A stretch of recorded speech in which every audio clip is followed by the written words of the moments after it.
और ब्रह्मवैवर्त पुराण में तो यहां तक लिखा है कि 6 उपासनाएं प्रत्येक वैष्णव को करनी चाहिए।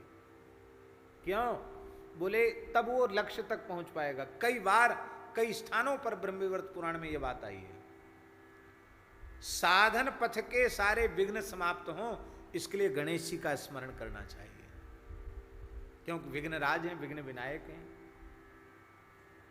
शरीर स्वस्थ रहेगा, मन स्वस्थ रहेगा और तन स्वस्थ रहेगा तो ही भजन बनेगा। तो ब्रह्मवैवर्त पुराण में लिखा है आरोग्य की कामना से सूर्य का स्मरण करना चाहिए, और हम लोग नित्य सूर्य को अर्घ्य देते ही हैं। इसके बाद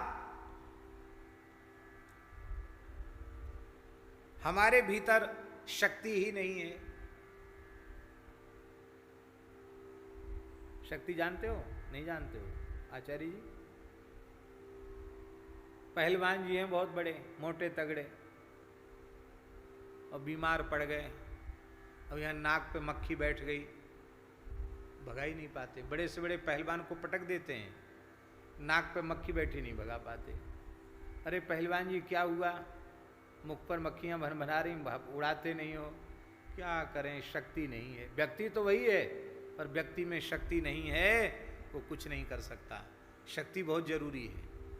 तो भगवती शक्ति की उपासना, जिससे हमारे में सेवा की शक्ति, उपासना की शक्ति, भक्ति की शक्ति बनी रहे, ये जरूरी है। और इसके बाद भगवान का परम प्रेम हमें प्राप्त हो, शरीर संसार से पूर्ण वैराग्य हो और भगवत तत्व का ज्ञान हो। तो ज्ञान और वैराग्य ये दोनों शिवजी की कृपा के बिना नहीं मिलेंगे। और जा पर कृपा न करहीं पुरारी, सो न पाव मुनि भक्ति हमारी। वो मेरी भक्ति प्राप्त, तो ज्ञान भक्ति वैराग्य की प्राप्ति के लिए अंत में भगवान शिव का स्मरण, और तब इसके बाद जीव भगवान की सन्निधि में पहुंचेगा। तो ये वैष्णव उपासना पद्धति में भी तो ये 5 हो गई। छठा कौन? तो छठी जो उपासना है ब्रह्मवैवर्त पुराण में जो कही है, वो अग्नि की उपासना कही है।